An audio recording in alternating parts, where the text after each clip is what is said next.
Le 19 mai 2023, à 2h47 du matin, à 8660 mètres d'altitude sur la face sud-est de l'Everest, Martin Kovács et Isabelle Kovács se tenaient côte à côte dans l'obscurité totale. Leur combinaison rouge identique se détachait à peine dans le faisceau croisé de leur lampe frontale.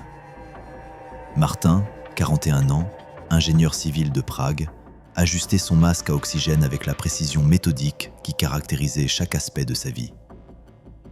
Isabelle, 39 ans, infirmière pédiatrique en soins intensifs originaire de Montréal, vérifiait son équipement une dernière fois. Ce que Martin ne remarquait pas dans la pénombre, c'était le manomètre d'oxygène d'Isabelle, 78%. À cette altitude, il aurait dû afficher au minimum 92%. Dans moins de 6 heures, les Sherpas qui les accompagnaient seraient confrontés à un choix impossible: les forcer à descendre ou les regarder mourir. Martin et Isabelle formaient ce que leurs amis appelaient le couple parfait. Mariés depuis 11 ans, sans enfants par choix délibéré, ils avaient construit leur vie autour de l'aventure partagée. Dans leur appartement de Prague, un mur d'escalade occupait tout le salon. Des cartes d'expédition couvraient les murs de leur bureau. Des manuels médicaux côtoyaient des tableaux de données sur les performances en altitude. C'était un sanctuaire dédié à un rêve: l'Everest ensemble. L'histoire avait commencé en 2014, au sommet du Mont Blanc. Martin avait prévu une demande en mariage parfaite, chorégraphiée avec soin. Mais dans son empressement, il avait oublié la bague dans la tente. Il avait dû redescendre, la récupérer, puis remonter pour poser la question. Isabelle avait dit oui en riant, trouvant cette imperfection adorable. « Tu vois », lui avait-elle dit ce jour-là, « même les plans parfaits ont besoin d'improvisation. » C'était devenu leur blague privée, leur mantra de couple. Mais l'Everest n'était pas le Mont Blanc. Martin le savait mieux que quiconque. En 2018, lors de sa première tentative, il avait été forcé de faire demi-tour au col sud, à 7920 mètres, par une tempête imprévue. Cette défaite l'avait hanté pendant 5 ans. Il avait retravaillé chaque détail, optimisé chaque variable, transformé l'échec en données exploitables. Cette fois, il avait un tableur Excel de 47 pages détaillant chaque aspect de l'expédition. « Je dois prouver que la planification rationnelle bat la chance », répétait-il à Isabelle pendant leur séance d'entraînement. Isabelle, elle, n'avait jamais eu besoin de l'Everest pour se prouver quoi que ce soit. Elle grimpait parce qu'elle voulait être le genre de partenaire qui se présente, comme elle le disait. Pendant 18 mois, elle avait jonglé entre ses gardes de 4h30 du matin à l'hôpital pédiatrique de Prague et ses séances dans la tente d'altitude installée dans leur chambre d'amis. Les week-ends, ils partaient grimper dans les Tatras.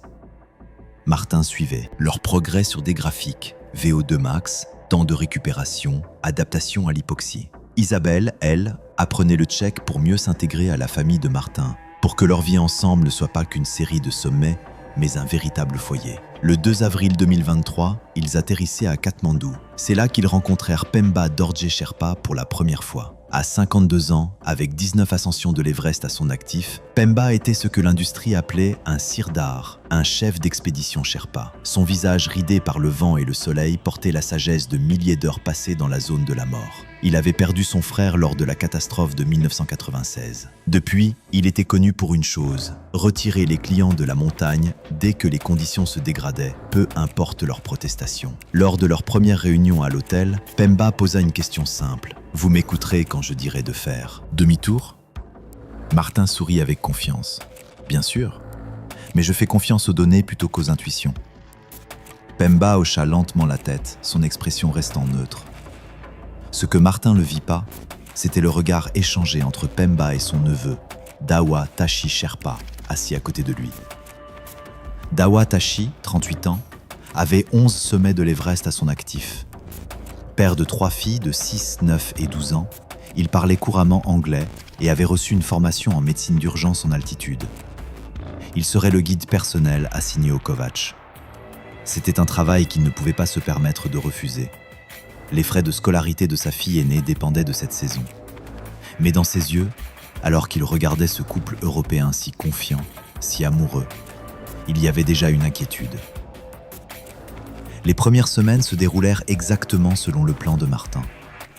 Du camp de base à 5364 mètres jusqu'au camp 2 à 6400 mètres lors de leur première rotation d'acclimatation, Isabelle maintint le rythme de Martin sans difficulté. À un moment, elle aida même un autre grimpeur souffrant de maux de tête d'altitude, évaluant ses symptômes avec l'assurance professionnelle d'une infirmière de soins intensifs. « Je saurai si quelque chose ne va pas », dit-elle à Martin ce soir-là dans leur tente. « Je suis infirmière en réanimation. » Pemba, qui passait devant leur tente, entendit ces mots. Il ne dit rien, mais nota mentalement cette confiance dangereuse. Ce qui arriva ensuite aurait dû être un signal d'alarme, mais personne ne le reconnut à temps. Le 8 mai, à 11h20 du matin, au camp 3 situé à 7162 mètres, Isabelle posa 2 fois la même question à Dawa Tashi en l'espace de 5 minutes. « À quelle heure partons-nous demain ?» La première fois, Dawa répondit poliment. La seconde fois, il remarqua qu'elle ne semblait pas se souvenir avoir déjà posé la question. Ce soir-là, il en parla à Pemba dans leur tente. Elle a répété 2 fois, même question. Pemba fronça les sourcils. La confusion, même légère, à 7162 mètres, était souvent le premier signe d'œdème cérébral de haute altitude, OCHA. Mais lorsqu'il aborda délicatement le sujet avec Isabelle le lendemain, elle balaya ses inquiétudes. « Je suis juste fatigué. Ma saturation en oxygène est de 87%. C'est normal ici. » Elle avait raison sur les chiffres. Mais Pemba savait quelque chose qu'Isabelle, malgré toute son expérience médicale, ne comprenait pas encore. La montagne ne montre pas toute la maladie dans les chiffres. Martin prit immédiatement la défense d'Isabelle. Elle a une formation médicale, elle saurait si c'était grave. Pour Martin, les données objectives primaient toujours sur les observations subjectives. C'était ainsi qu'il construisait des ponts, calculs, mesures, certitudes. Il ne pouvait pas concevoir que le corps humain à haute altitude défie parfois toute prédiction rationnelle. Le 14 mai, de retour au camp de base, la tension monta d'un cran. Les prévisions météorologiques montraient une fenêtre de 4 jours, commençant le 17 mai. C'était le moment que Martin attendait. Toutes ces données convergeaient vers cette date. Acclimatation optimale, conditions physiques maximales, fenêtre météo confirmée. Mais Pemba voulait attendre la seconde fenêtre, prévue entre le 22 et le 24 mai. La première fenêtre amène la foule, expliqua-t-il. La foule crée des retards. Les retards tuent. Martin sortit son ordinateur portable. Il montra à Pemba un graphique détaillant leurs courbes d'acclimatation, leurs réserves d'oxygène, l'analyse probabiliste de la météo. Nous avons payé pour le soutien Sherpa. Nous avons la fenêtre. Notre acclimatation est optimale. Isabelle, qui ne voulait pas être perçue comme la prudente, acquiesça. Nous sommes prêts. Je me sens forte. Dans la tente voisine, le docteur Robert Chen, un anesthésiste de 46 ans de Seattle, entendit cette conversation. Il nota dans son journal personnel ce soir-là. Le couple tchèque semble très confiant. Leur Sherpa semble préoccupé. J'espère qu'ils savent ce qu'ils font. Le 15 mai, à 15h40, au camp 2, Dawa Tashi livra les repas du soir aux grimpeurs. Lorsqu'il apporta la nourriture à Isabelle, elle refusa. « J'ai déjà mangé. » Mais Dawa savait qu'elle n'avait rien mangé. Il avait livré tous les repas. La perte d'appétit à haute altitude était un signe classique d'adaptation inadéquate. Ce soir-là, en Népalais, Dawa dit à Pemba « Elle ne mange pas, elle le cache. » Pemba répondit gravement « On surveille de très près, très près. » Le lendemain matin, le 16 mai à 7h15, lors de la vérification finale de l'équipement avant de monter au camp 3 pour la pousser vers le sommet, un problème fut découvert. Le régulateur d'oxygène d'Isabelle présentait une légère fuite. Rien de critique, mais suffisamment pour réduire l'efficacité de 15 à 20%. Un régulateur de rechange était disponible, mais le changement nécessiterait 90 minutes de réemballage complet de l'équipement. Martin consulta sa montre, puis son planning. Nous sommes dans les temps. C'est une fuite mineure. Nous allons la surveiller. Pemba offrit de retarder le départ de 24 heures. Mieux vaut tard que jamais revenir. Isabelle, sentant le poids de la décision, dit rapidement « Je vais bien, ne compliquons pas les choses ». Klaus Behrendt, un alpiniste allemand de 55 ans qui tentait son 12e sommet de 8000 mètres, se trouvait à proximité lors de cet échange. Plus tard, il déclarerait « J'ai vu l'hésitation dans les yeux du Sherpa, une hésitation profonde, mais ils sont partis quand même ». Le 18 mai à 21 h, au camp 4, situé au col sud à 7920 mètres, l'équipe se rassembla pour le briefing pré-sommet. À cette altitude, respiration est un effort conscient. L'oxygène était distribué. Pemba donna une instruction explicite. « Si je dis descente, nous descendons. Pas de discussion. » Martin et Isabelle hochèrent la tête en signe d'accord. Mais lorsque Dawa vérifia les saturations en oxygène, il nota quelque chose d'inquiétant. Martin affichait 96%, excellent pour cette altitude. Isabelle affichait 89%, fonctionnel, mais plus bas qu'il ne devrait l'être après des semaines d'acclimatation. À 23h45, le départ fut donné. Température, moins 31 degrés Celsius. Vent, 24 km/h. Isabelle eut du mal à attacher ses crampons. 2 fois, ses doigts glissèrent sur les boucles métalliques. Dawa l'aida, notant que ses mains tremblaient malgré l'échauffement chimique. « Juste le froid, » dit Isabelle. « Je vais bien. » Sur la radio, en népalais, Dawa murmura à Pemba. Ses mains tremblent, pas à cause du froid. Ce qui se passa ensuite serait documenté par 3 témoins indépendants, reconstituant une tragédie médicale en temps réel. À 1h20 du matin, l'équipe atteignit le balcon, une plateforme à 8382 mètres. C'est là que le groupe du Dr Chen croisa leur chemin. Alors qu'Isabelle demandait de l'eau, Chen remarqua immédiatement que son élocution était légèrement ralentie. Lorsque Martin l'appela pour continuer, elle ne répondit pas tout de suite, assise lourdement dans la neige. Chen, en tant que médecin, alluma sa lampe frontale vers son visage pour vérifier ses yeux. Les pupilles étaient asymétriques, la droite légèrement plus dilatée que la gauche. C'était un signe neurologique alarmant à haute altitude. « Je suis médecin, dit Chen à Martin. Les pupilles de votre femme sont asymétriques. C'est un signal d'alarme neurologique en altitude. » Martin, irrité par cette intrusion, répondit « Elle est infirmière, elle n'a rien dit. » Isabelle, entendant la conversation, s'approcha. « Je vais bien, je reprends juste mon souffle. » Ce qu'Isabelle ne pouvait pas articuler, même pour elle-même, c'était la sensation étrange qui grandissait dans son esprit. Tout semblait légèrement distant, comme si elle se regardait de l'extérieur. Elle savait que quelque chose n'allait pas, mais son cerveau, privé d'oxygène, ne parvenait plus à identifier précisément le problème.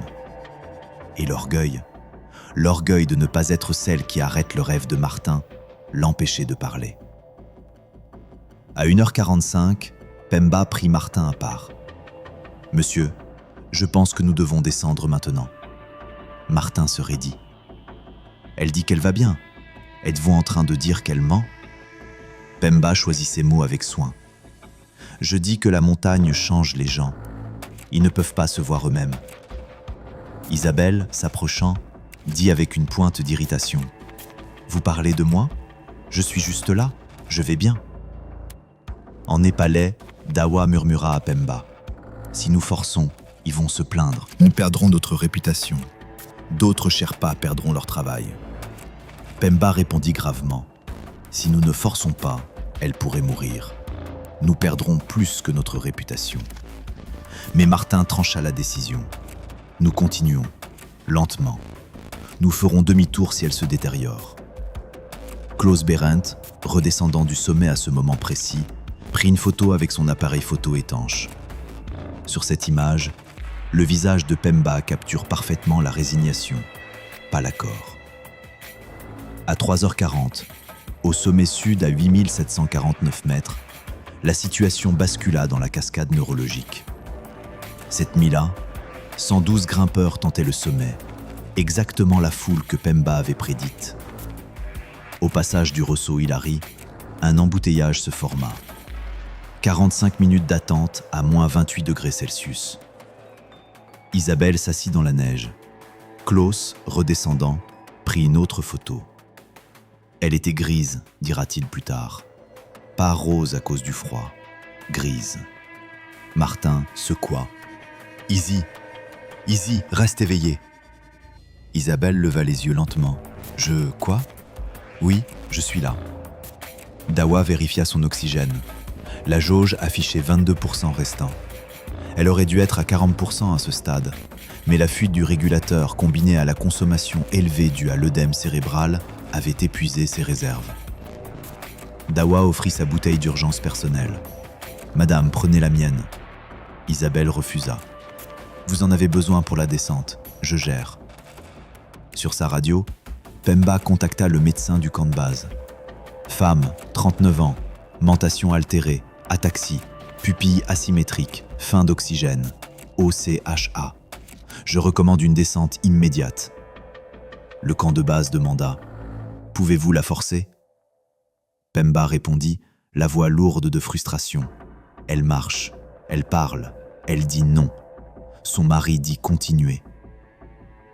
À 5h18 du matin, ils atteignirent le sommet, 8848 mètres, le point le plus haut de la Terre. Martin leva les bras en signe de triomphe. « On l'a fait, ensemble !»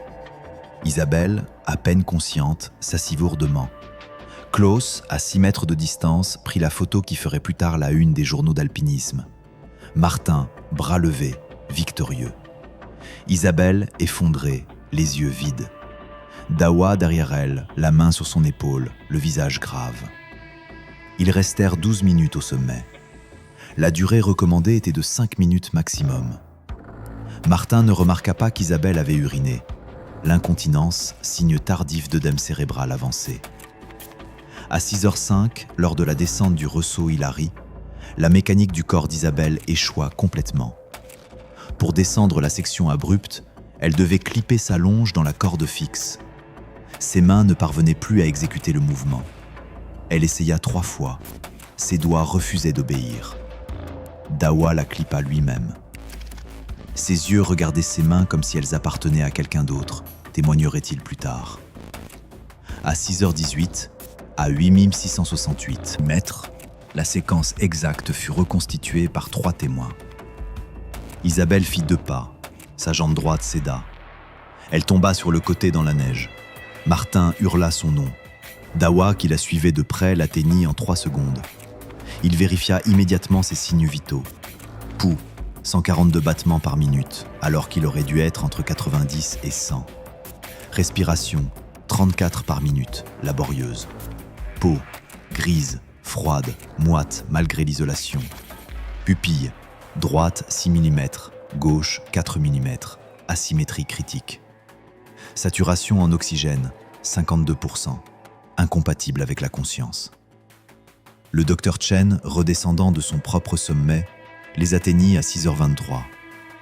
C'est un OCHA avancé avec probable œdème pulmonaire de haute altitude. Elle a besoin d'une descente et de dexaméthasone immédiatement.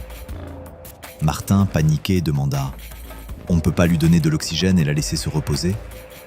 Chen fut catégorique. Le repos tue à cette altitude. La descente est le seul. Traitement. C'est à ce moment qu'une mousse rose apparut aux lèvres d'Isabelle, signe d'œdème pulmonaire. À 8668 mètres, ils étaient au-dessus de la zone de sauvetage. Aucun hélicoptère ne pouvait atteindre cette altitude.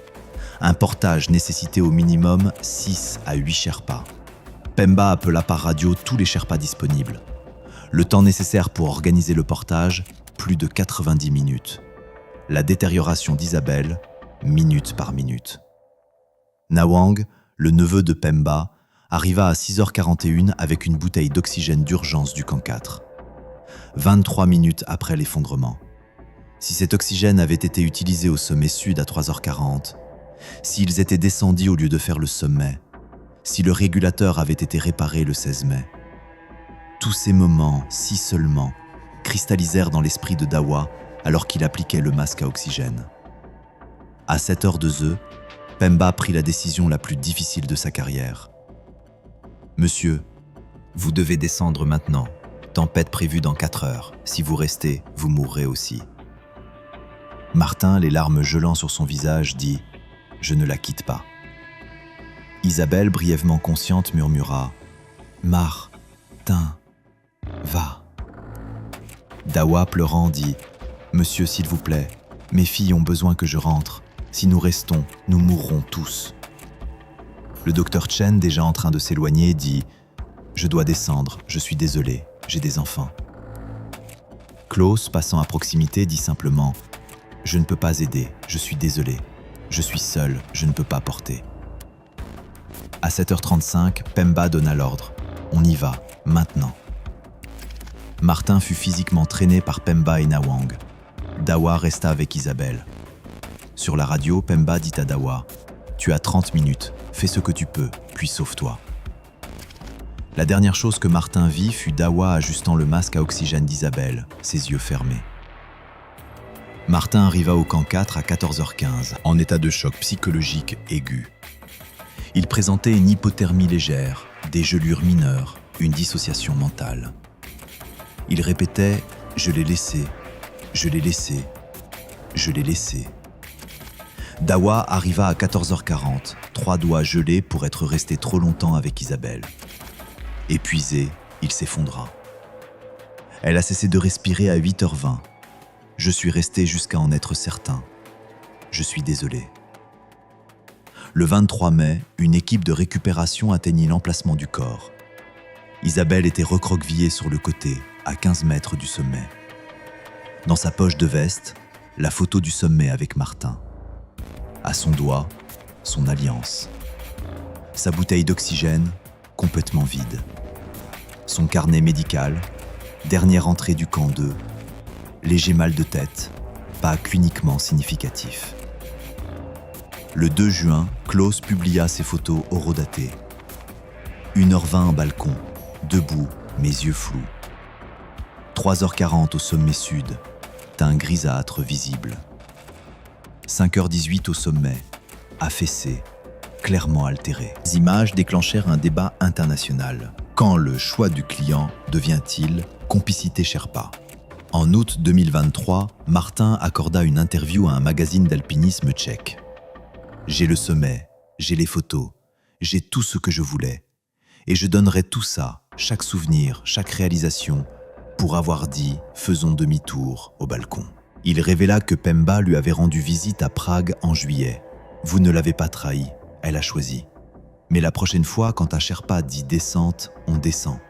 C'est la leçon achetée avec du sang. » Dawa ne pourrait plus jamais grimper commercialement à cause de ses doigts gelés. La communauté internationale des guides rassembla 47 000 $ pour l'éducation de ses filles. Il déclara à la presse népalaise « Je pense à elles tous les jours. Je me demande, aurais-je pu forcer?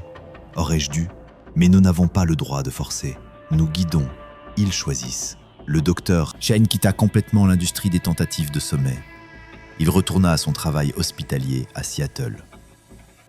Je vois son visage dans mes patients en réanimation. Ce regard quand quelqu'un sait que quelque chose ne va pas, mais ne peut pas se sauver. La différence, c'est que dans mon service de réanimation, j'ai l'autorité d'agir. Sur l'Everest, je n'en avais aucune. Pemba, maintenant âgé de 54 ans, se prépare à la retraite. J'ai vu 19 sommets. J'ai vu 11 morts. Les sommets, je les oublie. Les morts, je me souviens de chaque nom. Isabelle, Francesca, David, Rob, Scott. Chaque nom. La question n'est pas « pourquoi meurt-il ?» La question est « pourquoi les laissons-nous choisir la mort ?» Mais c'est mon travail. Je montre le chemin. Il le parcourt. Martin rentra dans leur appartement de Prague le 4 juin 2023. Le mur d'escalade était toujours monté dans le salon. Les cartes d'expédition toujours épinglées au mur. La photo du Mont Blanc, sa première demande en mariage ratée, toujours encadrée sur la cheminée. Il avait accompli ce qui le hantait depuis 5 ans, le sommet de l'Everest. Il avait les photos, Il avait les données prouvant que sa planification méthodique pouvait réussir. Il avait répondu à la question qui le consumait depuis son échec de 2018. Mais Isabelle, qui n'avait jamais eu besoin de l'Everest pour se prouver quoi que ce soit, qui était venue seulement pour partager son rêve impossible, qui grimpait parce qu'elle voulait être le genre de partenaire qui se présente, elle était partie. L'association tchèque d'alpinisme certifia son sommet. Son nom entra dans les registres. Sur le papier, il avait réussi. Dans sa cuisine, le badge d'hôpital d'Isabelle pendait toujours au crochet près de la porte. Son planning de garde, marqué pour son retour en juin, toujours aimanté au réfrigérateur. Sa tente d'altitude, toujours gonflée dans la chambre d'amis, attendant une séance d'entraînement qui ne viendrait jamais. Dawa Tashi Sherpa, depuis sa maison dans le village de Fortsé, ses 3 filles jouant dans la cour. Les clients demandent « M'emmènerez-vous au sommet ?» Je veux dire « Je vous emmènerai en haut de la montagne. Le sommet appartient à vous et à la montagne. Je ne peux promettre que de vous redescendre si vous me le permettez. » Mais il ne paie pas pour cette vérité. Il paie pour le rêve. Alors nous guidons. Et parfois, le rêve tue. Martin avait atteint le sommet de l'Everest avec sa femme. Il était redescendu seul. Et il porterait le poids de cette symétrie pour le reste de sa vie.